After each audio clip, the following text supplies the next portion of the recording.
জনগণের রাজনীতি নাকি রাজনীতির জনগণ? রাজনীতির আয়নায় কতটা প্রতিফলন জনগণের, তাদের অবস্থান কোথায়, সেই হিসেবটি বুঝতে যমুনা টেলিভিশনের রাজনীতির এই আয়োজনে পুরো সময় আপনাদের সাথে আছি আমি রোকসানা আঞ্জুমান নিকোল।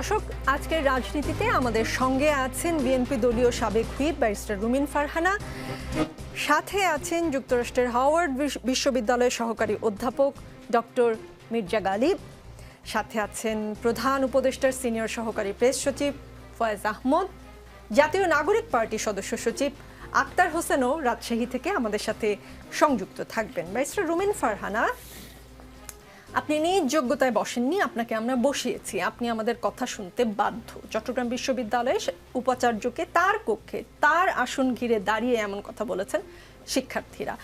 বিশ্ববিদ্যালয়ের অধ্যাদেশ অনুযায়ী উপাচার্য নিয়োগ হবার কথা সিনেটের মাধ্যমে। পরিবর্তিত পরিস্থিতিতে শিক্ষার্থীরা যদি সরকার প্রধান নিয়োগ দিতে পারেন, তাহলে বিশ্ববিদ্যালয়ের উপাচার্য নিয়োগ দিলে কোনো সমস্যা তো হবার কথা না, তাই না?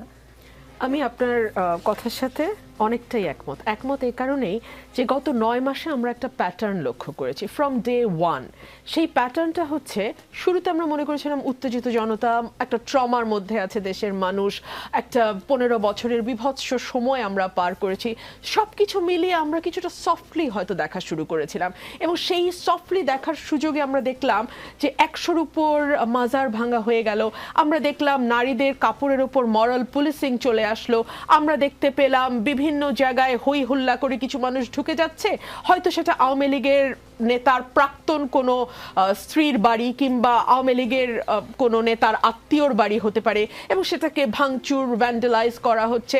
সকল কিছুই আমরা দেখতে দেখতে দেখতে দেখতে এমন একটা সময় আসলাম, মাঝামাঝি সময়ে, যখন আমাদের চিফ অ্যাডভাইজার নিজেই বললেন যে আমাকে ছাত্ররা নিয়োগ দিয়েছে এবং ওরা চাইলে আমি যে কোনো দিনই চলে যাব। অর্থাৎ খুবই চাকরিবিধি অনুযায়ী ঠিক যারাই নিয়োগ করে তারাই তাকে সরিয়ে দেওয়ার ক্ষমতা রাখেন।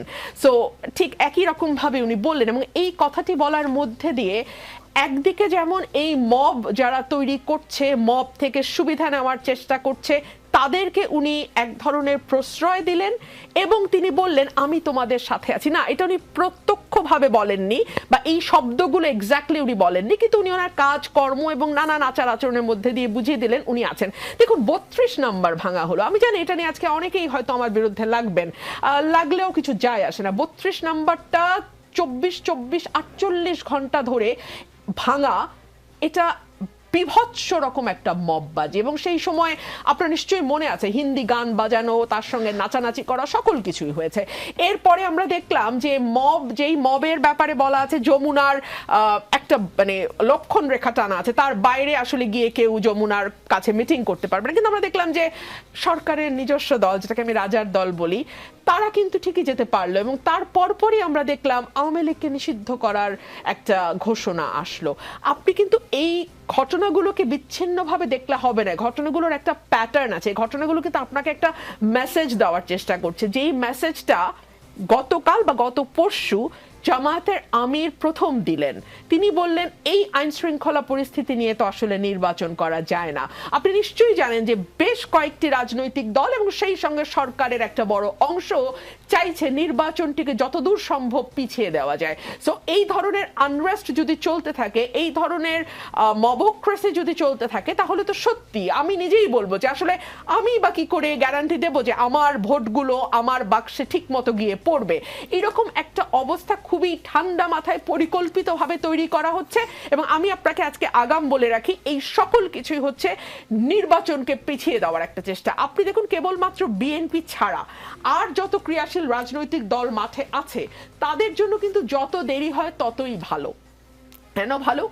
এনসিপি মাত্র দলটা গোছাতে শুরু করেছে, গত 3 মাস বা 4 মাস হয়েছে তাদের বয়স, এবং তারা এখন যেই জায়গাগুলোতে যাচ্ছে, আমি তো দেখছি প্রতিদিনই মিডিয়াতে আসছে, ফেসবুকে আসছে, আমি দেখছি যে সাংবাদিক এবং ক্যামেরাম্যানদের আপ্রাণ একটা চেষ্টা আছে নিকোল, আমি নিজে তো জনসভা করি, আমি সেই আপ্রাণ চেষ্টা বুঝি, সেটা হচ্ছে লোক কতটা বেশি দেখানো যায়। সো আপনি এমন ভাবে ক্যামেরা অ্যাঙ্গেল করবেন, এমন ভাবে ফোকাস দিবেন যাতে আপনার মনে হয় অগণিত মাথা, আসলে মাথা কিন্তু কিছুই না, ওই দূরে যে রিক্সাটি দাঁড়িয়ে আছে ওই মানে লোকজনের শেষে ওই রিক্সাটিও দেখা যায়, ভ্যান গাড়িটিও দেখা যায়। সো যাই হোক, মিডিয়াও চেষ্টা করছে আপ্রাণ লোক দেখানোর, বাট ওখানে যারা উপস্থিত তাদের তো আর বুঝতে বাকি নাই যে দলের আসলে অবস্থা কি। ব্যারিস্টার রুমিন ফারহানা, আপনি যেমন বললেন মিডিয়া চেষ্টা করছে এনসিপির সমাবেশে লোক দেখানোর, সেটা নিয়ে আপনার সঙ্গে কথা হবে, কারণ আপনার দলের মহাসচিবও মিডিয়ার বিরুদ্ধে এইরকম একটি ষড়যন্ত্রের বা অ্যালিগেশন তুলেছেন। আসবো আমি আপনার কাছে। ডক্টর মির্জা গালিব, এক পর্যায়ে বিশ্ববিদ্যালয়ের শাখা শিবিরের সাবেক এক নেতা চট্টগ্রাম বিশ্ববিদ্যালয়ের উপাচার্যকে বলেন এখানে আপনি নিজ যোগ্যতায় বসেননি। পরে অবশ্য গণমাধ্যমে দেওয়া সাক্ষাৎকারে তিনি বলেছেন তিনি উত্তেজনার বশে বলে ফেলেছেন, খুব বেশি ভেবেচিন্তে আসলে তিনি বলেননি। আপনার কি মনে হয় শিক্ষক ও ছাত্রের কেমন সম্পর্ক হলে উত্তেজনার বশে এমন কথা উপাচার্যকে বলা যায়? মধুর, তিতা, টক নাকি অদৃশ্য নিয়োগকর্তা? ডেফিনেটলি এটা ইনকারেক্ট এক্সপ্রেশন, যেটা পরবর্তীতে উনি দুঃখ প্রকাশ করেছেন। আমি বোধহয় সেটি আসলে রাইট এক্সপ্রেশন। যেই সিচুয়েশনে এই কথাটা বলেছেন, ওই সিচুয়েশনকে যদি আমরা দেখতে চাই, আমরা এইভাবে ব্যাখ্যা করতে পারি যে ছাত্র রাজনৈতিক সংগঠনগুলো ক্যাম্পাসে যে এক ধরনের পাওয়ার হোল্ড করে, এক ধরনের মাসল রাজনীতি করে, এটা তাদেরকে যেভাবে এম্পাওয়ারমেন্ট করে তার একটা এক্সপ্রেশন হয়তো এখানে আছে। কিন্তু এই ঘটনার একটা ডিফারেন্ট পার্সপেক্টিভ আছে, আমাদেরকে সেটাও দেখতে হবে। যেটা রুমিন আপা বলতেছেন যে আমরা একটা ট্রমার মধ্যে দিয়ে গেছি, আমি মনে করি যে শুধু একটা ট্রমা না, আমরা একটা রিফর্ম পিরিয়ডের মধ্যে দিয়ে যাচ্ছি। এবং সেই রিফর্ম পিরিয়ডটার দুইটা বিন্দু আছে। একটা বিন্দু হলো গত 15-16 বছরে আমাদের প্রত্যেকটা ইনস্টিটিউশন ধ্বংস হয়ে গেছে, কোথাও প্রফেশনালিজম নাই। আমি আপনাকে স্পেসিফিক এক্সাম্পল দিই। ঢাকা বিশ্ববিদ্যালয়ে বিএনপির একজন শিক্ষক, খুব সম্ভবত উনি জিয়া পরিষদে ছিলেন, উনি লিখেছিলেন অথবা কোনো একটা বক্তব্যে বলেছিলেন যে জিয়াউর রহমান হলো স্বাধীনতার ঘোষক। এই কারণে ওনাকে বিশ্ববিদ্যালয় থেকে স্যাক করা হয়েছে, ওনার চাকরি চলে গেছে সিন্ডিকেটে। সিন্ডিকেট কিন্তু একটা গণতান্ত্রিক প্রক্রিয়ায় চলে, সেখানে শিক্ষকরা আছেন, ইলেক্টেড লোকেরা আছেন, তারা মিলে তার চাকরি শেষ করে দিছে। এখন আমি যদি প্রশ্ন করি যে ঢাকা বিশ্ববিদ্যালয়ের যে শিক্ষকরা এটা হইতে দিলেন, এটাকে সেলিব্রেট করলেন, তারা প্রফেশনালিজমের ঠিক কোন মানদণ্ডে আছেন? এখন আপনি যদি ওই শিক্ষকদের একটা সবাই বলেন যে আমি এখন গণতন্ত্র চর্চা করব, what kind of democracy that will be? এটা তো কোনো স্ট্যান্ডার্ড নাই। তো এই যে আমরা 17 বছর একটা দেশের প্রত্যেকটা ইনস্টিটিউশনের প্রফেশনালিজমের 12টা বাজায় দিছি, ধ্বংস করে দিছি, সেখান থেকে আমরা একটা রিবিল্ড করতে চাই। তাহলে আপনি রিবিল্ড যদি আইডিয়ালি করতে চান তাহলে আমি সবকিছু আইন অনুযায়ী করব, কিন্তু এটা তো আমরা পারতেছি না। আমাদের সরকার এখন পর্যন্ত উইক। আপনি যদি বর্তমান সরকারকে দেখেন, তাদের ইন্টেনশন ভালো আমি বলবো, কিন্তু তাদের পারফরমেন্স অত্যন্ত উইক। পুলিশ ডিপার্টমেন্টকে যদি দেখেন, অত্যন্ত উইক। বিশ্ববিদ্যালয়ের শিক্ষক ছাত্র রাজনীতি যদি দেখেন, আমরা যে স্ট্যান্ডার্ডে চাইতেছি সে স্ট্যান্ডার্ডে নাই। তো আমি মনে করি যে এই রিফর্ম পিরিয়ডটাকে আপনি যদি আইডিয়ালি ডিল করার চেষ্টা করেন 100%, এটা পারফেক্ট হবে না। তাহলে আপনার ঢাকা বিশ্ববিদ্যালয়ে গত 17 বছরে আওয়ামী লীগ যে সমস্ত শিক্ষকদের নিয়োগ দিচ্ছে তাদের মতামতের উপর আপনার ডিপেন্ড করতে হবে, দ্যাট ইমপারফেক্ট, কারণ তাদের নিয়োগ প্রক্রিয়া ঠিক হয় নাই, দলবাজি করে তাদেরকে নিয়োগ দিচ্ছে। কাজে আমাদেরকে রিফর্ম পিরিয়ডে মাঝামাঝি জায়গায় থাকতে হবে। জি, ফয়েজ আহমদ, শিক্ষা উপদেষ্টা অধ্যাপক ডক্টর চৌধুরী রফিকুল আবরার বলেছেন এ সময় যারা উপাচার্য হিসেবে দায়িত্ব পালন করছেন তারা দায়িত্ব চেয়ে নেননি, আমরা হাতে পায়ে ধরে তাদের দায়িত্ব দিয়েছি। উপাচার্যদের নিয়োগ আসলে হাতে পায়ে ধরে হয়েছে নাকি কেউ তাদের দয়া করে বসিয়েছে? ভবিষ্যতে কি এসব নিয়োগ নিয়ে প্রশ্ন তোলার সুযোগ আছে কিনা? জি, আপনাকে ধন্যবাদ। আজ যা হচ্ছে, এখন যা হচ্ছে, এর সব বিষয় নিয়ে ভবিষ্যতে প্রশ্ন তোলার সুযোগ আছে, সব কিছু নিয়ে সব সময়। ভবিষ্যৎ আপনার কাছে অবধারিত এবং উন্মুক্ত থাকবে প্রশ্ন তোলার জন্যই, এবং এই প্রশ্ন তোলার সংস্কৃতিটা থাকুক, সেটা গণতান্ত্রিক চর্চার জন্য খুব জরুরি। সুতরাং আপনি খেয়াল করলে দেখবেন যে এমন এক বাস্তবতার মধ্যে দিয়ে বাংলাদেশ গেছে যেখানে আপনি সত্যিই তো আপনি কোনো প্রতিষ্ঠানে, যেমন কোনো ক্ষেত্রে আমরা দেখেছি যে পদোন্নতি প্রমোশনের জন্য মানুষের হুড়োহুড়ি লেগেছে, কোনো জায়গায় ঠিক যোগ্য লোক পাওয়া যাচ্ছে না, এই বাস্তবতা তো আছে।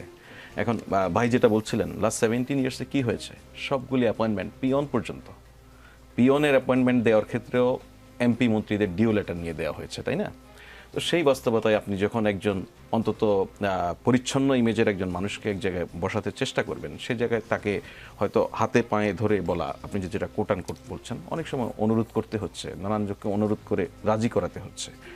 সো এই বাস্তবতায় আপনি যদি অনুরোধ করে কেন রাজি করাতে হয়েছে এটা নিয়ে ভবিষ্যতে প্রশ্ন উঠে, নিশ্চয়ই ভবিষ্যতের সেই প্রশ্নের সময় এই প্রেক্ষাপটটা তখন হারিয়ে যাবে না, প্রেক্ষাপটটা সামনে আসবে। প্রশ্ন তোলার সুযোগ সবসময় থাকবে। জি, আপনি বলেছেন মব একটি আওয়ামী ন্যারেটিভ, কখনো কখনো প্রতিবাদকে মব বলা হচ্ছে, আবার কখনো ছোটখাটো সংঘাতকেও মব বলা হচ্ছে। সবকিছুকে এভাবে মব বলা ব্যক্তিদের অধিকাংশই সফট আওয়ামী লীগার।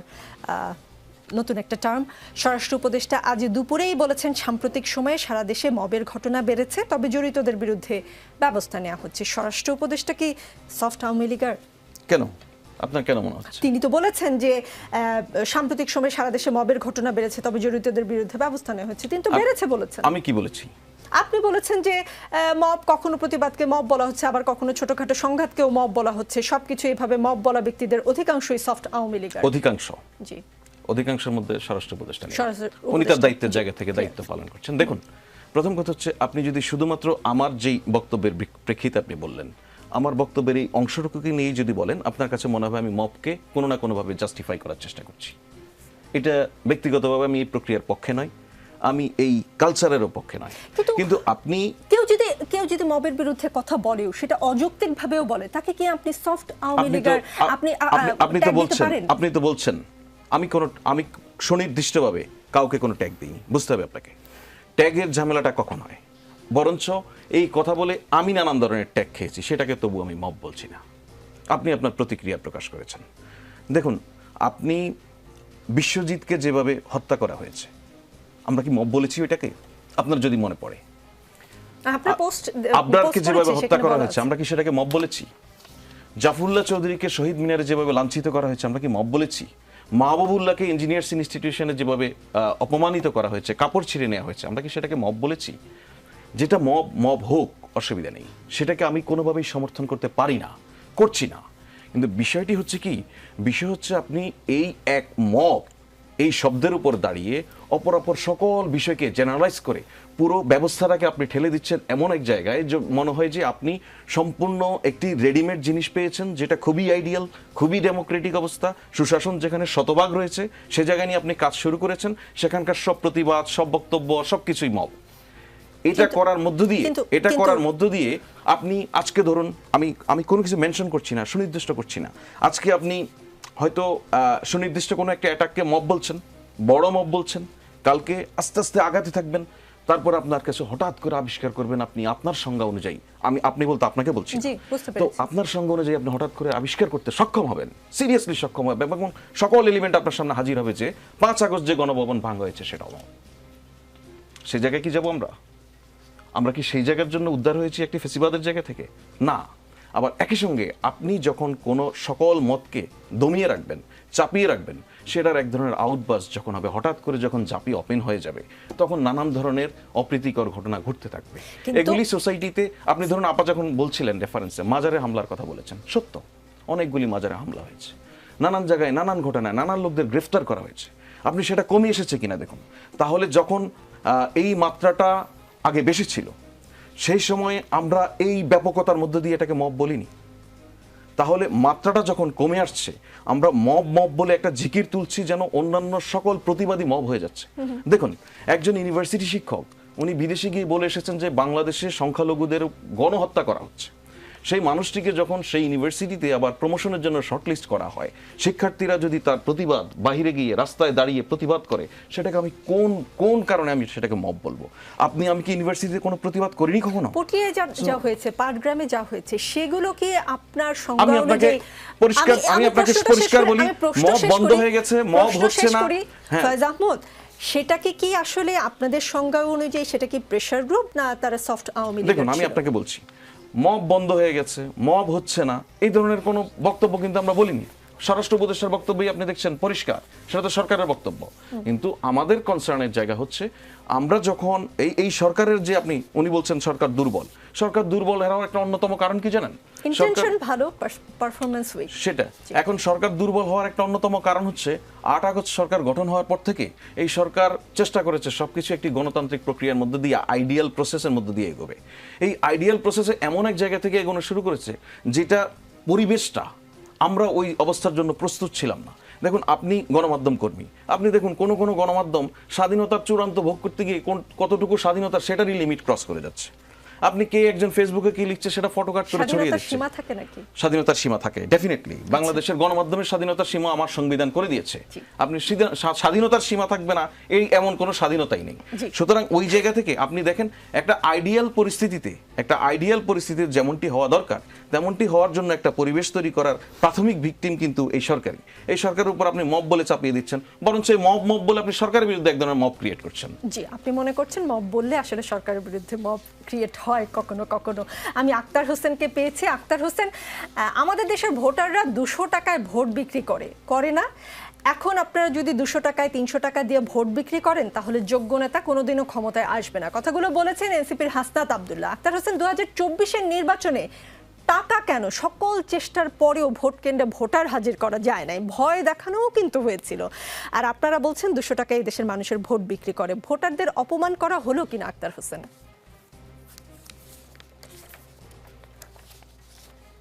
বাংলাদেশের রাজনৈতিক যে সংস্কৃতি সেটার আওয়ামী ফেসিবাদের আগের একটা পর্যায়ে আছে এবং আওয়ামী ফেসিবাদ ক্ষমতায় আসার পরের একটা পর্যায়ে আছে। আমরা দেখেছি যে এর আগে মানুষ যখন ভোট কেন্দ্রে যাবে বা যাওয়ার আগে তাদেরকে নানাভাবে প্রলোভিত করা হতো। এখানে জেনারেলাইজভাবে সকল মানুষের কথা বলা হচ্ছে না, একটা অংশ এটা হতেন, কিন্তু সেই জায়গাটা মানুষের পরিবর্তনের দিকে মানুষ এগিয়ে গিয়েছে।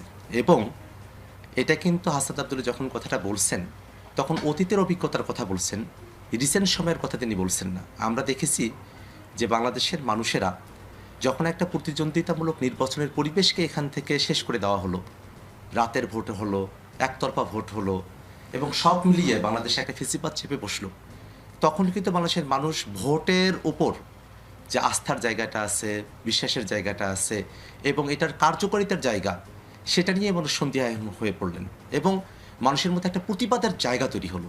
সেই প্রতিবাদের জায়গা থেকে মানুষেরা কিন্তু ভোট বর্জন করেছেন।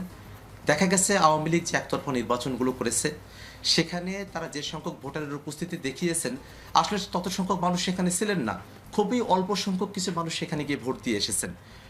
সেই জায়গাটাতে বাংলাদেশের মানুষ যখন আওয়ামী লীগের ভোট চুরি, কারচুপি, গণতন্ত্র হরণ এগুলোর বিরুদ্ধে একটা স্বতঃস্ফূর্ত সংগ্রামের মধ্যে মানুষ নিজেদেরকে সম্পৃক্ত করেছে, সেই চেতনাটাকেই আমরা সামনের থেকে অগ্রসর করতে চাই।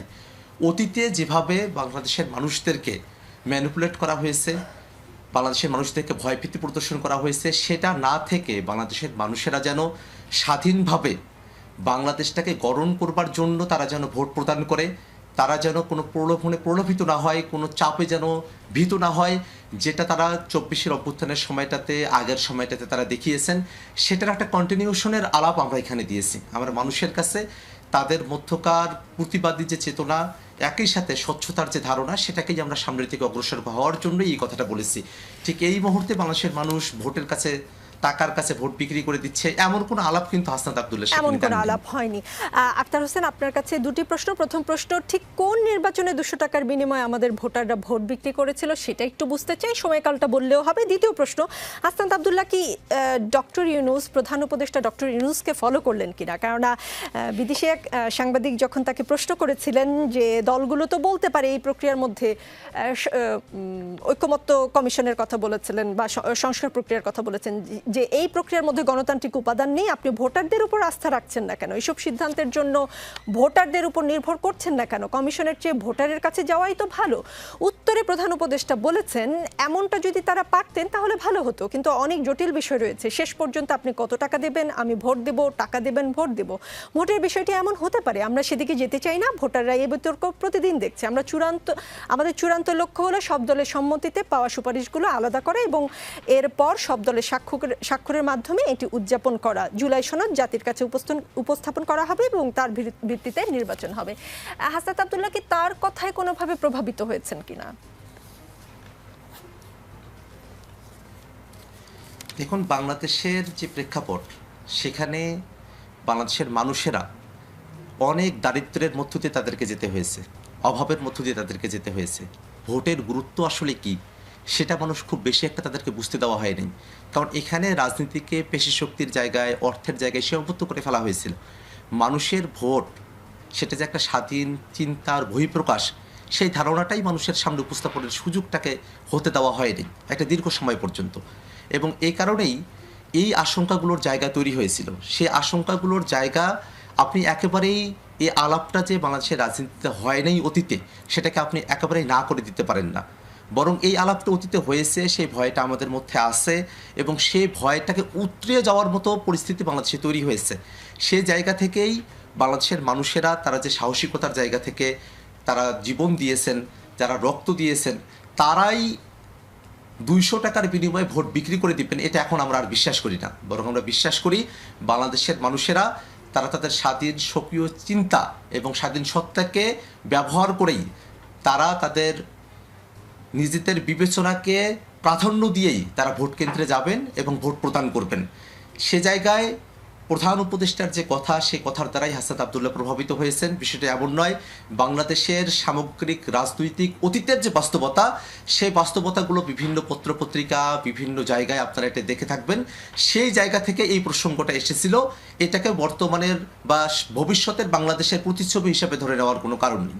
জি, আক্তার হোসেন, আপনাদের যারা সমালোচনা করতো একসময় তাদের কাউকে কাউকে নিশ্চয়ই আপনিও বলতে শুনেছেন যে ঢাকায় বসে বা ঢাকা বিশ্ববিদ্যালয়ে বসে রাজনীতি আর প্রান্তে গিয়ে জনগণের লোকের রাজনীতি করা একদমই আলাদা। এখন আপনারা জুলাইয়ের শুরু থেকে দেশের প্রান্তে প্রান্তে যাওয়া শুরু করেছেন বা যাবেন, কেমন সাড়া পাচ্ছেন সেটা জানতে চাবো। আর রুমিন ফারহানা এই অনুষ্ঠানেই বলে ফেলেছেন যে মিডিয়া আসলে খুব ক্যামেরা দিয়ে কারসাজি করে আপনাদের সমাবেশে লোক দেখানোর চেষ্টা করছে, আসলে অত লোক আপনাদের সমাবেশে নেই। এই প্রশ্নের উত্তরটিও আপনার কাছে জানতে চাবো, তবে একটু পরে ফিরে রাজনীতিতে বিরতি বলে কিছু নেই, আসছি।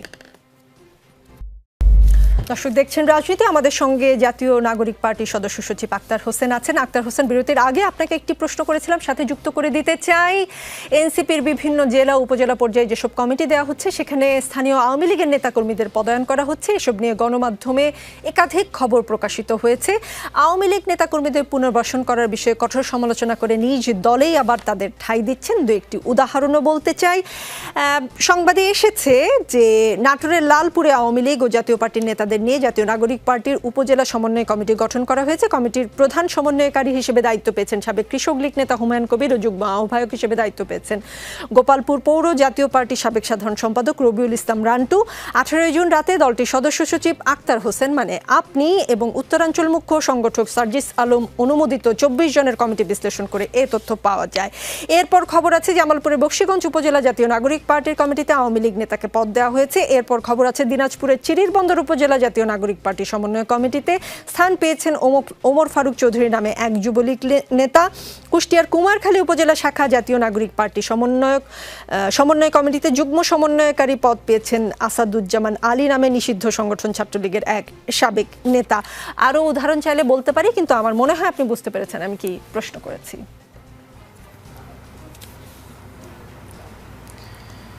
জাতীয় নাগরিক পার্টি এনসিপি সারা দেশব্যাপী দেশ করতে জুলাই পদযাত্রার কার্যক্রম শুরু করেছে। আমরা আজকে 6ষ্ঠ দিনে 13টি জেলায় আমাদের কর্মসূচি সমাপ্ত করেছি।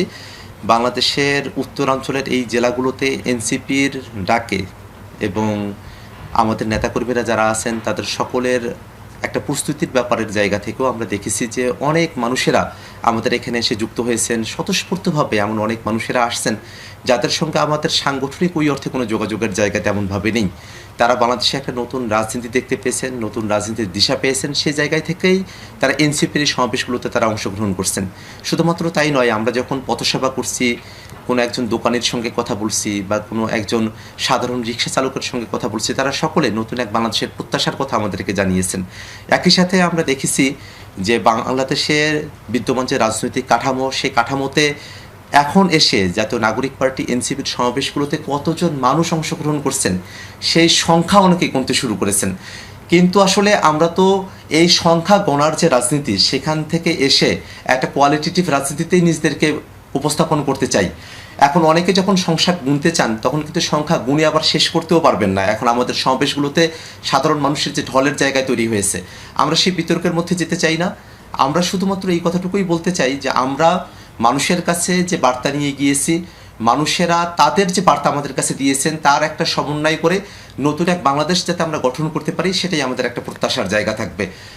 আপনি দ্বিতীয় যে প্রশ্নটি হোসেন, করেছেন জি, আওয়ামী লীগ আওয়ামী লীগ। প্রশ্নে, জাতীয় নাগরিক পার্টি এনসিপির অবস্থান অত্যন্ত পরিষ্কার। আমরা বারবার এই কথা বলেছি যে বাংলাদেশে আওয়ামী লীগ দীর্ঘ সময় ধরে যে ফেসিবাদ কায়েম করে রেখেছিল, সে আওয়ামী লীগ বাংলাদেশে পুনর্বাসিত হতে পারে না। জাতীয় নাগরিক পার্টি এনসিপি সারা দেশে 30টির অধিক জেলা কমিটি এবং 200-র উপরও আমরা থানা কমিটি, উপজেলা কমিটি এখন পর্যন্ত সম্পন্ন করতে পেরেছি। আপনি যে অভিযোগগুলোর কথা বলেছেন, পত্রিকায় যে অভিযোগগুলো এসেছে আমাদের কাছে এখনো পর্যন্ত আমাদের দোরগোড়ায় আমাদের দপ্তরের কাছে আমাদের এই সুযোগটা আছে যে কেউ যদি এরকম পরিচয় লুকিয়ে বা নানাবিধভাবে আমাদের কমিটিতে এসে পড়ে থাকেন, আমরা তাদের বিরুদ্ধে ব্যবস্থা গ্রহণ করার জন্য আমরা সার্বক্ষণিক আমরা রেডি রয়েছি। আমরা কিন্তু বারবার এই কথাটা বলছি যে আওয়ামী লীগকে কোনোভাবেই রাজনীতিতে পুনর্বাসনের কোনো সুযোগ নেই। যে আওয়ামী লীগ বাংলাদেশের রাজনীতিতে একটা অচল অবস্থা তৈরি করেছিল, ফেসিবাদ কায়েম করেছিল, মানুষের উপরে গণহত্যা করেছে, মানুষের উপরে নিপীড়ন করেছে, সে আওয়ামী লীগ বাংলাদেশের রাজনীতিতে তাদের মার্কা, এই তাদের অভিযোগগুলোর দল, কথা আপনারা তাদের জানেন না বা আপনাদের নজরে আসেনি? অনেকগুলো জায়গায় আপনি যে পত্রিকা মারফত যে অভিযোগগুলোর কথা বলেছেন, আপনি অনেকগুলো জায়গায় দেখবেন যে ছাত্রলীগের অনেকে এই আন্দোলনের সময়টাতে বিদ্রোহী ছাত্রলীগের ভূমিকা পালন করেছে, তারা পদত্যাগ করেছে, তারা আন্দোলনের সময়টাতে আন্দোলনের পক্ষে অবস্থান নিয়েছে। এরকম কয়েকজন হয়তো আছেন যারা আমাদের পার্টির সঙ্গে যুক্ত হয়েছেন, আমরা তাদেরকে সাদরে আমন্ত্রণ জানাই পার্টিতে। কারণ এই মানুষেরাই সেই সময়টার এস্টাবলিশমেন্টের বিরুদ্ধে গিয়ে তারা সাহস দেখিয়েছেন, তারা সেই সময়টাতে ঝুঁকি নিয়েছেন এবং অভ্যুত্থানের পক্ষে তাদের অবস্থান ব্যক্ত করেছেন। এই কারণে তাদের পূর্বেকার ছাত্রলীগের যে পরিচয়, সেই পরিচয়কে তারা যখন উতরে গিয়ে সাধারণ জনগণের কাতারে নিজেদেরকে নিয়ে আসতে পেরেছিলেন, অভ্যুত্থানের পক্ষে তাদেরকে নিয়ে আসতে পেরেছিলেন, তাদের ব্যাপারে অবশ্যই আমাদের অ্যাকসেপ্টেন্সের জায়গা রয়েছে। কিন্তু আপনি যে অভিযোগগুলোর কথা বলেছেন, আমরা এই অভিযোগগুলোকে অবশ্যই বিবেচনায় নিতে চাই। আওয়ামী লীগকে পুনর্বাসনের চেষ্টা চলছে, ঠিক একই কাজ যদি বিএনপি করতো, কারণ এই অভিযোগটা বিএনপির বিরুদ্ধে আপনারা করেন। আমরা বাংলাদেশের কোনো রাজনৈতিক দল তারা আওয়ামী লীগকে পুনর্বাসন করবে এই প্রক্রিয়া আমরা বাংলাদেশে হতে দিতে চাই না। আপনি যে উদাহরণগুলোর কথা বলেছেন, অবশ্যই আমরা সেগুলোকে বিচার বিশ্লেষণ করব। আমরা বিচার বিশ্লেষণ করব। আমরা কোনোভাবেই আমাদের পার্টিতে আওয়ামী লীগের পদধারী কাউকে, যারা 5 আগস্ট পর্যন্ত আওয়ামী লীগ করেছে, তাদেরকে আমরা কোনোভাবেই আমাদের পার্টিতে পদায়িত করব না। যদি কোথাও এরকম হয়ে থাকে, আপনি যে অভিযোগগুলোর কথা বলেছেন, আমরা সেগুলোকে অবশ্যই বিবেচনায় নিয়ে আসব এবং আমাদের কমিটির মূল্যায়ন চলছে, আমরা সেগুলো নিয়ে সারা দেশব্যাপী কাজ করছি। যদি আমাদের কাছে কোথাও এরকম কোনো স্পষ্ট অভিযোগ আসে, আমরা অবশ্যই তার বিরুদ্ধে ব্যবস্থা গ্রহণ করব। কিন্তু অভিযোগগুলো যদি গড়পড়তাভাবে হয়, তাহলে আমাদের জন্য ব্যবস্থা গ্রহণ করাটা তুলনামূলকভাবে ডিফিকাল্ট হয়ে যায়। আমরা চাইবো, আপনারা গণমাধ্যমের বন্ধুরা আছেন, আপনাদের এই সুযোগ রয়েছে, আপনারা দীর্ঘ সময় ধরে বাংলাদেশের রাজনীতিকে ফলো করেছেন। যদি কোথাও আওয়ামী লীগের কেউ জাতীয় নাগরিক পার্টির কাছে ফেরারও চেষ্টা করে, আপনারা আমাদেরকে তাদের ব্যাপারে জানাবেন, আমরা অবশ্যই তাদের ব্যাপারে ব্যবস্থা গ্রহণ করব। আক্তার হোসেন, অনেক ধন্যবাদ সময় দেওয়ার জন্য। ব্যারিস্টার রুমিন ফারহানা, বিএনপি সংস্কার বিরোধী, এটা একটি মহলের পরিকল্পিত অপপ্রচার। সংস্কারের বিষয়ে বিএনপি অঙ্গীকারবদ্ধ, কিন্তু একটি মহল, একটি চক্র অত্যন্ত পরিকল্পিতভাবে বিএনপিকে সংস্কার বিরোধী বলে প্রচার করার অপচেষ্টা চালাচ্ছে। আজ সকালে কথাগুলো বলেছেন বিএনপি মহাসচিব মির্জা ফখরুল ইসলাম আলমগীর। বলেছেন দুর্ভাগ্যক্রমে মিডিয়ার কিছু অংশ এবং কিছু ব্যক্তিত্ব বিএনপির সংস্কার সম্পর্কে বিভিন্ন রকম কথা বলছে, যেগুলো সঠিক নয়।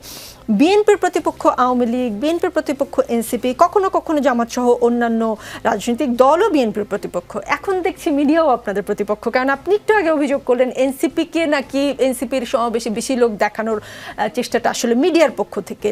কিন্তু নিন্দুকেরা যে অভিযোগ করে বা বলে যে 5 আগস্টের পর মিডিয়া বিএনপির ক্ষমতায়ন হয়েছে, বিএনপি মিডিয়াগুলো দখল করেছে, সেটা তাহলে সত্যি না?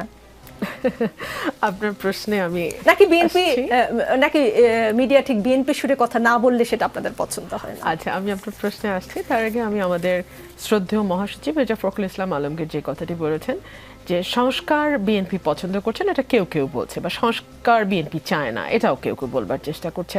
আপনি দেখুন, বাংলাদেশে যখন সংস্কার শব্দটি 1/11-এর পর থেকে একেবারে পরিত্যাজ্য হয়ে গিয়েছিল এবং রাজনৈতিক দলগুলো এই শব্দটিকে যথাসম্ভব এড়িয়ে চলবার চেষ্টা করতেন, বিকজ সংস্কার শব্দটির সাথে কোনো না কোনোভাবে মনে হয় যেন 1/11-এর সেই ষড়যন্ত্র জড়িত। সো সেই জায়গায় সেই সময়ে দাঁড়িয়ে দেশনেত্রী বেগম খালেদা জিয়া 2016 সালে প্রথম সংস্কারের ঘোষণা দিলেন, ভিশন 2030। তারপরে বিএনপি 27 দফা ঘোষণা করলো 22 সালে এবং সকল রাজনৈতিক দলের সঙ্গে আলাপ আলোচনার মধ্য দিয়ে আমরা 31 দফায় আসলাম। এই 31 দফার মধ্যে আওয়ামী লীগ ছাড়া সেই সময় যেই রাজনৈতিক দলগুলো শক্তভাবে আওয়ামী লীগের দুঃশাসন এবং ফ্যাসিবাদের বিরুদ্ধে দাঁড়িয়েছিল সেই সকল দলের কিন্তু মতামত ছিল এবং তারই রিফ্লেকশন হচ্ছে 31 দফা। আজকে আমরা যে সংস্কার নিয়ে আলোচনা করছি তার মধ্যে মূলত তো আসলে সমস্যা হচ্ছে সাংবিধানিক সংস্কারগুলো নিয়ে।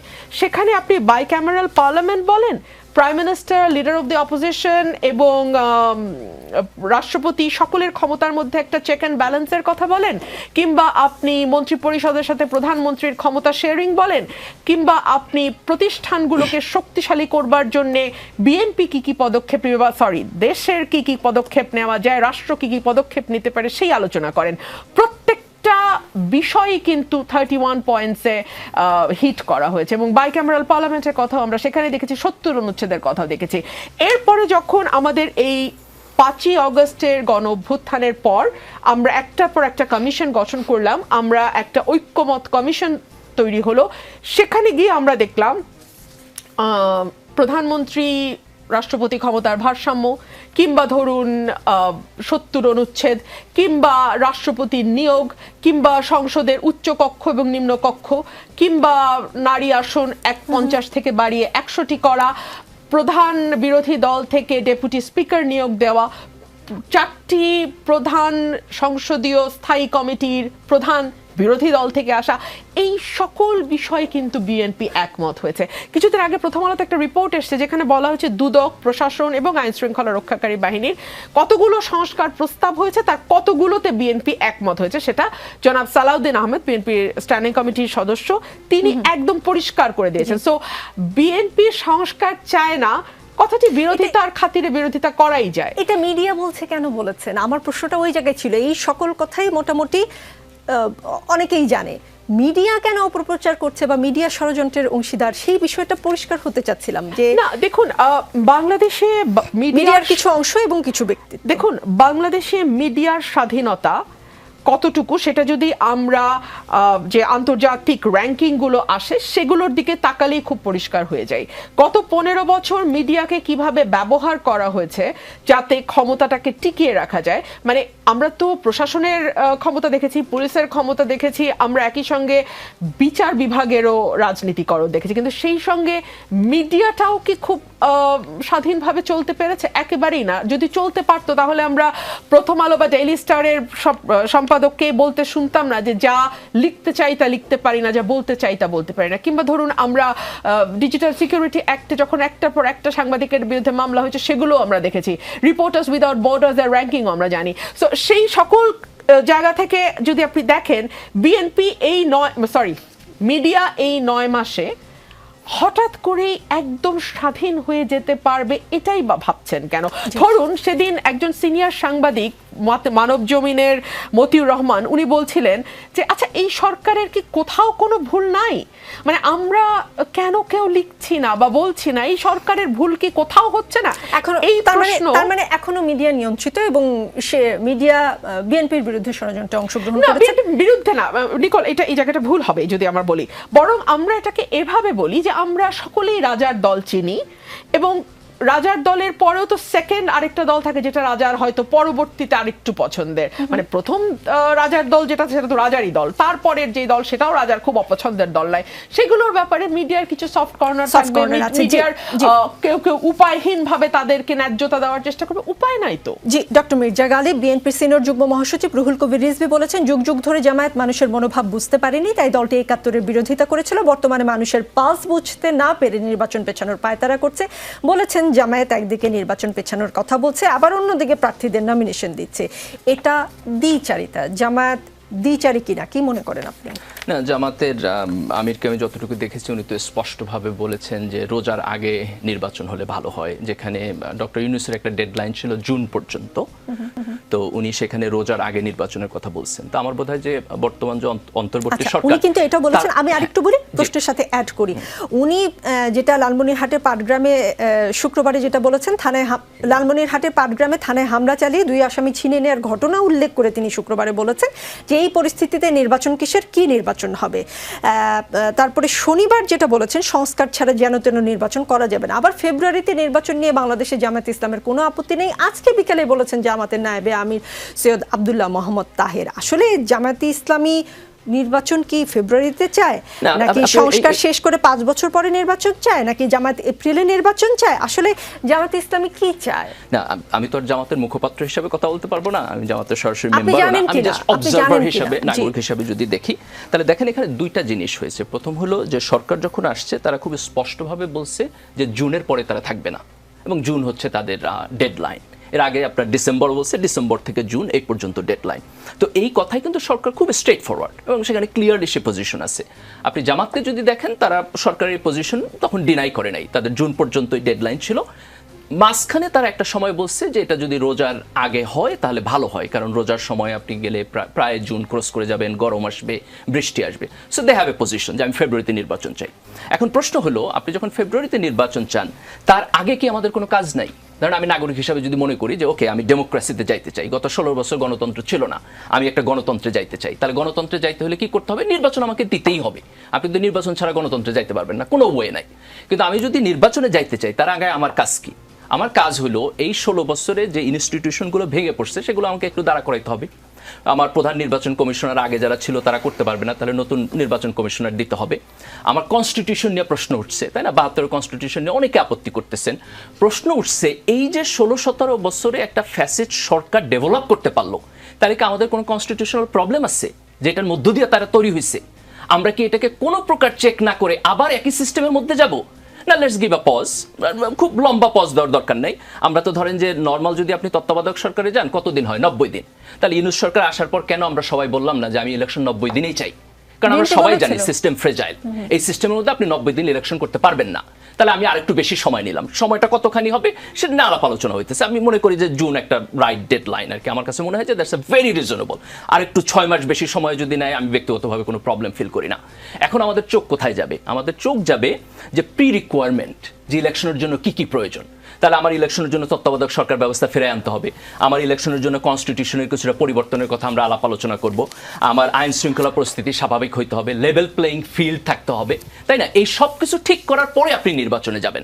তাহলে আমরা 2টা জিনিস খুব স্পষ্টভাবে চাই। আমি মনে করি যে জামাতও একই পজিশনে আছে, যে আমরা নির্বাচনের একটা স্পেসিফিক ডেডলাইন চাই, যে এর মধ্যে আমি নির্বাচনে যাব। এবং সেকেন্ড, আমরা ধরে ধরে একটা প্রি রিকোয়ারমেন্ট ঠিক করব, যে মিনিমাম কতটুকু হইলে পরে আমি যদি নির্বাচনে যাই তাহলে একটা ভালো গণতন্ত্রে যাইতে পারবো। সেই প্রি রিকোয়ারমেন্টের দিকে আমাদের চোখ দিতে হবে। কাজে এই জায়গায় আমি শেষ করতেছি, নির্বাচন, সংস্কার, আইন শৃঙ্খলা পরিস্থিতির উন্নয়ন, এর একটাও আরেকটার সাথে কনফ্লিক্ট করে না, মিউচুয়ালি এক্সক্লুসিভ না, এর প্রত্যেকটাই আমাদের প্রয়োজন। জি, ব্যারিস্টার রুমিন ফারহানাও কিছুক্ষণ আগে অভিযোগ করেছেন, এবং বিএনপির আরও নেতারা অভিযোগ করেছেন যে নির্বাচন পেছানোর ষড়যন্ত্র হচ্ছে, যখন জামায়াতের আমির বলেন যে এই আইন শৃঙ্খলা নিয়ে তো নির্বাচন করা যায় না। কেউ কেউ বলে যে সরকারের ভেতরে কেউ কেউ ক্ষমতা ধরে রাখার ষড়যন্ত্র করছে। আর বাংলাদেশ জামায়াতে ইসলামীর আমির শফিকুর রহমান বলেছেন যে আগামী নির্বাচন সামনে রেখে আমরা বহু ধরনের ষড়যন্ত্রের কথা শুনতে পাচ্ছি, বহু ধরনের কথা ময়দানে শুনতে পাচ্ছি, বহু ধরনের ইঞ্জিনিয়ারিং এর আলামত বুঝতে পাচ্ছি। দেশে কি কেবল ষড়যন্ত্রই হচ্ছে, অন্য কিছু হচ্ছে? এগুলো রাজনৈতিক দলগুলোর অত্যন্ত ইম্যাচিউর এবং খুব দুঃখজনক আচরণ, যেই রাজনৈতিক দলই করুক। দেখেন, আমরা একটা 16 বছরের ফ্যাসিবাদের পরে একটা সময় আসলাম যে আমি জাতিকে রিবিল্ড করতে পারি। রাজনৈতিক দলগুলোর প্রায়োরিটি হওয়া উচিত এই রিবিল্ড প্রসেসটা, রিফরমেশন প্রসেসটা। এখন আপনি সেই প্রসেসের মধ্য দিয়ে না হাইটাই চিন্তা করতেছেন যে ইলেকশনটা তাড়াতাড়ি হইব কিনা, না হইলে হইব কিনা, হইলে কে জিতবো, আমারে করতে দিব কিনা, অমুকে আসতেছে কিনা। আমার মনে হয় যে রুমিন আপা বলতেছিল না যে ট্রমা, এগুলো হচ্ছে এক ধরনের ট্রমাটিক বিহেভিয়ার। আমার বোধ হয় যে 1/11-এর যে ট্রমা, যে একটা সিভিল সোসাইটি মিলিটারি ব্যাকড হয়ে আসছে এবং তারা একটা অগণতান্ত্রিক সরকার কন্টিনিউ করতে চাচ্ছে, আমরা এখন যেখানেই গণতান্ত্রিক প্রক্রিয়া ছেদ দেখি, আমার কাছে মনে হয় যে বিএনপি মনে করে এই বুঝে আর একটা 1/11 হলো।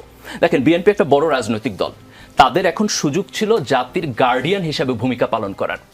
তারা সেই ভূমিকা পালন না করে তারা এখন কিছুদিন পর পর বলতেছে এই বুঝি এনসিপিতে লোক হইলো না, এই বুঝি নির্বাচন হইলো না, এই বুঝি ডক্টর ইউনূস প্রবলেম করতেছে, এই বুঝি জামাত ইসলাম প্রবলেম করতেছে। তারা তো লার্জেস্ট পলিটিক্যাল পার্টি, 91 তারা ইলেকশনে জিতছে, 2001 তারা ইলেকশনে জিতছে, তাদের বাংলাদেশে এত ভোট, তো তাদের নির্বাচনে এত টেনশন করার কি দরকার? তাদেরকে বাদ দিয়ে বাংলাদেশে কে নির্বাচন করবে? তাদেরকে বাদ দিয়ে বাংলাদেশে রাজনীতি হবে? দেখেন 31 দফা বিএনপির একটা ওয়ান্ডারফুল কাজ, এক্সট্রাঅর্ডিনারি কাজ তারা করছে। সেই 31 দফায় তারা স্পষ্টভাবে বলছে যে বাংলাদেশে সোশ্যাল কন্ট্রাক্ট ভাঙা পড়ছে, এই দেশের মানুষ যে নর্মের উপরে রাজনীতি করতো আওয়ামী লীগের কারণে সে নর্ম ভাঙা পড়ছে, আমাদের সোশ্যাল কন্ট্রাক্ট রিবিল করতে হবে। আপনার 31 দফায় স্পষ্টভাবে আছে। রিবিলটা আপনি কিভাবে করবেন? আমার সাথে আপনার কথা বলতে হবে না, আপনার সাথে আমার কথা বলতে হবে না, বিএনপির সাথে জামাতের কথা বলতে হবে না, বিএনপির সাথে এনসিপির কথা বলতে হবে না। আপনি আলাপ আলোচনা না করলে কিভাবে রিবিল করবেন? তা আপনি কখন আলোচনা করবেন? নির্বাচনের পরে? আগে না কেন? ডক্টর ইউনূস আলোচনা করতেছে, হোয়াই নট বিএনপি? বিএনপি বড় রাজনৈতিক দল, তারা কেন এই আলোচনাকে নেতৃত্ব দিচ্ছে না? That's my question. জি, উত্তর পরিষ্কার। ফয়েজ আহমদ, আসছি আপনার কাছে। তার আগে ব্যারিস্টার রুমিন ফারহানা একটু জানতে চাই, জামাতে ইসলামের সমালোচনা করে আপনাদের দলের স্থায়ী কমিটির সদস্য গয়েশ্বর চন্দ্র রায় বলেছেন শিক্ষার স্বাস্থ্য দুইটা দখল করেছে জামাত। প্রথম প্রশ্ন, বাকিগুলো কি বিএনপির দখলে কিনা? ওখানে আর কারো কোনো ঠাঁই নাই। যারা নির্বাচন চায় না, সংস্কার করে, তারা তো ভারতের দালাল। এরাই কিন্তু আওয়ামী লীগের জঘন্য লোকদের তাদের দলের সদস্য বানাইছে গোপনে। পরাগ মণ্ডল যে অপহরণ হলেন, আপনারা সবাই জানেন কে অপহরণ করেছে। এখন শুনি তিনি জামায়াতের নেতা। জামায়াত কি জিনিস আপনারা একটু চিনে রাখেন। জামায়াত কি জিনিস তা তো আপনাদের চেয়ে বেশি কারো চেনার কথা না, কারণ আপনারা দীর্ঘদিন রাজনৈতিক মিত্র ছিলেন, একসাথে সরকার পরিচালনা করেছেন। এমন একটি দলের সাথে বিএনপি জোট করেছিল কিভাবে? ভারত তো দ্রুত নির্বাচন চায়, যেমনটা আপনারাও চান। ভারত এই সরকারকে অনির্বাচিত বলে, যেমনটা আপনারা বলেন। জামায়াত সংস্কার চায়, কিন্তু ভারত তেমনটা চায় বলে আমরা দেখিনি। জামায়াত যদি ভারতের দালাল হয়, তাহলে এতদিন আপনারা ভারতের দালাল দলের সাথে জোটে ছিলেন এবং সরকার পরিচালনা করেছেন, তাদের মন্ত্রী বানিয়েছিলেন। তাই দেখুন, রাজনীতিতে জোট হয় নির্বাচনকে কেন্দ্র করে, রাজনীতিতে জোট হয় আন্দোলনকে কেন্দ্র করে। আমরা অতীতে জামায়াতের সঙ্গে আওয়ামী লীগের যেমন জোট দেখেছি, আমরা 86 নির্বাচনে যেমন এরশাদকে বৈধতা দিতে দেখেছি জামায়াত এবং আওয়ামী লীগ মিলে, আমরা আবার তত্ত্বাবধায়ক সরকারের দাবিতে জামায়াতকে মাঠেও দেখেছি আওয়ামী লীগের সঙ্গে বিএনপির বিরুদ্ধে। পরবর্তীতে যখন চার দলের যে জোট হলো, সেই জোটের পরে বিএনপি 2001 সালে ল্যান্ডস্লাইড ভিক্টরি পেল, আসলো ক্ষমতায়। তখন থেকে জামাত আর বিএনপি রাজনৈতিকভাবে দুটো সংগঠন জোটবদ্ধভাবে চলেছে। এবং তার পরবর্তীতে আমরা দেখেছি যেই জামাত আওয়ামী লীগের সঙ্গে 94-তে জোট করেছে, 87-তে জোট করেছে, যুগপৎ আন্দোলন। হ্যাঁ, যুগপৎ আন্দোলন জোট। দেখুন, যার নাম খই ভাজা তার নামে মুড়ি। হ্যাঁ, যার নাম চাল ভাজা তার নামে মুড়ি। হ্যাঁ, সো আপনি থেকে যেই নামে ডাকেন, মুড়ি বলেন বা চাল ভাজা বলেন, মোটামুটি একই বিষয়টা। তো সেই দল যখন গেল বিএনপির সঙ্গে, তখন জামাতের বিরুদ্ধে আমরা দেখলাম আওয়ামী লীগ বেশ শক্তভাবে মাঠে ছিল, যুদ্ধাপরাধের অভিযোগ এসেছে, বিচার হয়েছে ট্রাইব্যুনালে, এই সকল কিছুই আমরা দেখেছি। কিন্তু জামাতের যে কথাটি আজকে বাবু গয়েশ্বর চন্দ্র রায় বলেছেন, এটা তো সত্য যে দেখুন, এই যে 5ই আগস্টের পর থেকে, আমি একটা এক্সাম্পলে দিই, ইলেকশন ডেট। আমরা কি জামাতকে এক এক সময়কে জামাতের নেতারা ইলেকশনের জন্য অ্যাপ্রোপ্রিয়েট বলছেন? আপনি কি লক্ষ্য করেননি যে আমার একটা ফটো কার্ড দেখছিলাম যে উনি 4 বার 4 রকম সময়ের কথা বলেছেন। কখন উনি বলেছেন ফেব্রুয়ারি, অর্থাৎ ইয়ের আগে, রমজানের আগে, কখনো তিনি বলছেন সংস্কার মোটামুটি হলে হবে। মানে এক এক সময় উনি এক এক রকম কথা বলেছেন। আবার একই সঙ্গে যদি আপনি একটু চিন্তা করে দেখেন, বাংলাদেশে এই মুহূর্তে কোন দলগুলো তাদের নির্বাচনে প্রার্থী ঘোষণা করে বসে আছে? জামাত কিন্তু সেই রাজনৈতিক দল যাদের 300 আসনেই মোটামুটি প্রার্থী ঘোষণা করা আছে। কিন্তু তারা এখন আবার বলছে যে সকল ইসলামিক দল মিলে তাদের একটা মহা ঐক্য হবে, এবং সেখান থেকে আমি যেটা শুনলাম, ইসলামিক আন্দোলন বা হাত পাখা তারা যে দাবিটা তুললেন, সেটা হচ্ছে যে পিআর পদ্ধতিতে নিম্নকক্ষে ভোট হবে। একদিকে আপনি 300 আসনে প্রার্থী ঠিক করছেন, অন্যদিকে আপনি আবার জোট করছেন। জোট করলে তো আসলে 300 আসনে আপনার প্রার্থী ঠিক থাকার কথা না। আবার আপনি জোট করছেন মহাজোট ইসলামিক দলগুলোকে নিয়ে বা ইসলামপন্থী দলগুলোকে নিয়ে, আবার আপনি বলছেন যে পিআর পদ্ধতি হবে নিম্নকক্ষে। সো একটার সঙ্গে একটা কি খুব শক্তভাবে কন্ট্রাডিক্ট করে না?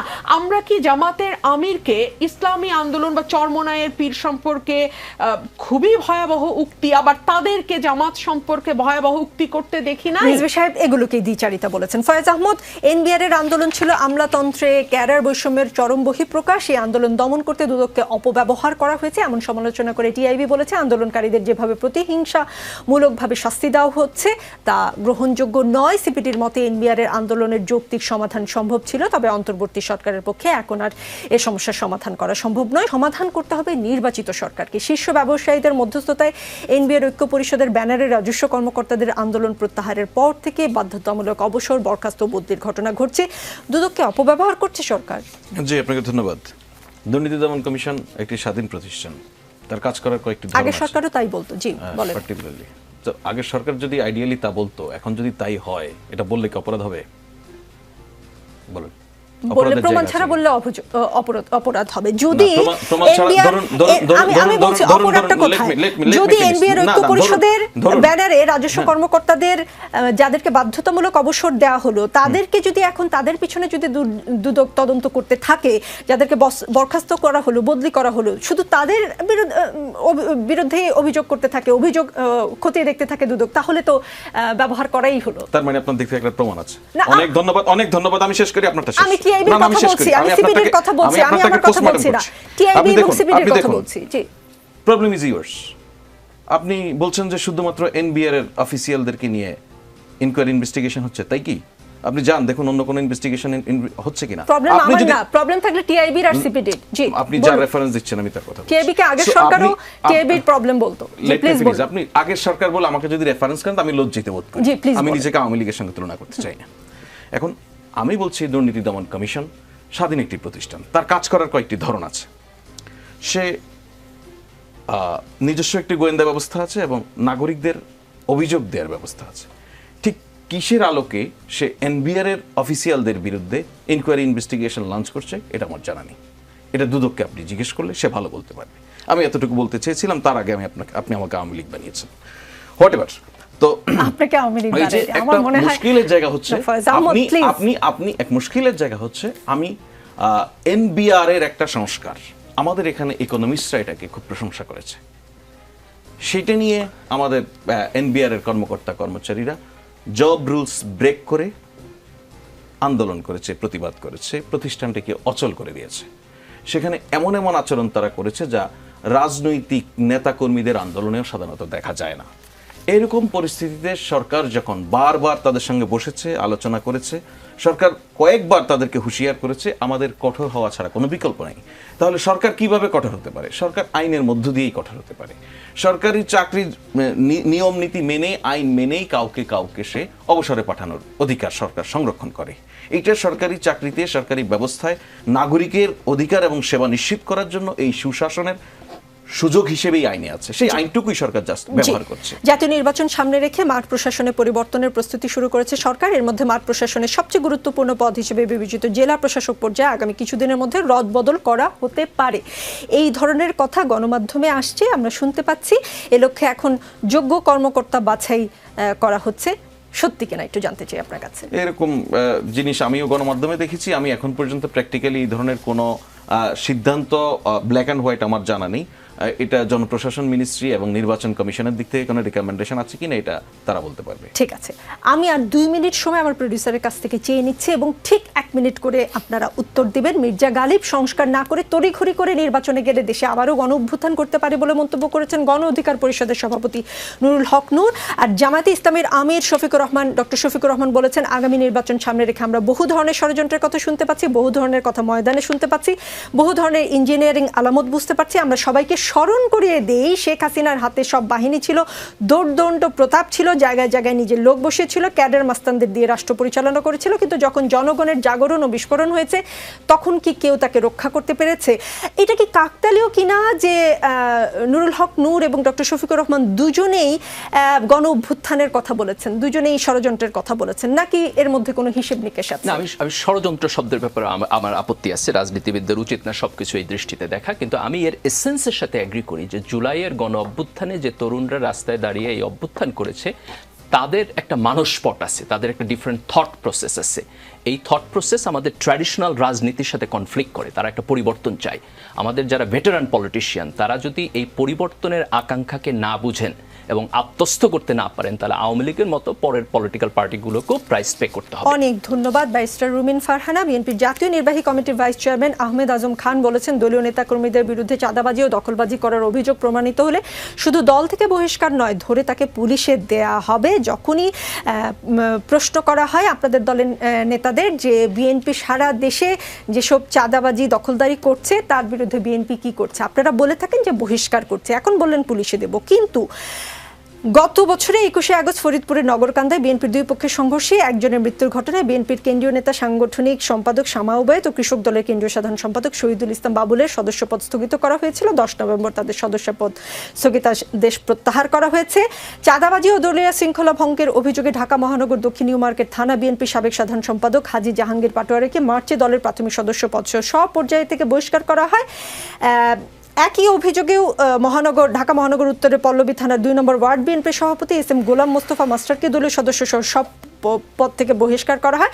কিন্তু 1 মাস পর 17 এপ্রিল তাদের আবেদনের প্রেক্ষিতে দুজনেরই বহিষ্কারাদেশ প্রত্যাহার করা হয়। আপনারা কি বহিষ্কারটা করেন যে ক্ষণিকের জন্য পরিস্থিতি সামাল দিয়ে তাদেরকে আবার দলে ফিরিয়ে আনার জন্য? না না নিকোল, একদমই না। যে কটা ঘটনা ঘটেছে তার চেয়ে বহিষ্কারের সংখ্যা আরো 1000 গুণ বেশি। আমাদের 3000 থেকে 4000 নেতাকর্মীকে ইতিমধ্যে বহিষ্কার করা হয়েছে। আর এই যে আহমেদ আজম ভাই যে কথাটা বলেছেন, আপনি আজকে বললেন যে তাদেরকে আইনের আওতায় আনবার ব্যাপারে, এই কথা কিন্তু বিএনপির ভারপ্রাপ্ত চেয়ারম্যান জনাব তারেক রহমান অনেক আগে বলেছেন, অনেক আগে। এবং তিনি ইন্টারেস্টিংলি ব্রাহ্মণবাড়িয়া জেলার সভাতে এই কথাটি বলেছিলেন। সেই সভায় আমি ব্রাহ্মণবাড়িয়ার সদস্য হিসেবে সেখানে উপস্থিত ছিলাম এবং সেখানে তিনি বলেছিলেন যে এই মুহূর্তে আমরা ক্ষমতায় নাই, তবে ইনশাল্লাহ মানুষ যদি আমাদেরকে ভোট দেয় আমরা ক্ষমতায় আসব। আপনারা খুব স্পষ্টভাবে শুনে রাখেন, আমাদের ইউনিয়ন পর্যন্ত কর্মীরা উপস্থিত ছিল, আপনারা খুব স্পষ্টভাবে শুনে রাখেন জনাব তারেক রহমান বলছেন এই কথাটি যে আমরা যদি জনগণের ভোটে ক্ষমতায় আসি আপনাদের কিন্তু এখনকার অপকর্মের জন্য এসে আমরা আবার মামলা দেব। রাজনীতিতে শেষ কথা বলে কিছু নেই, চলতে থাকবে। আগামী বৃহস্পতিবার রাত 9টায় আবারও দেখা হবে, সাথেই থাকবেন প্লিজ।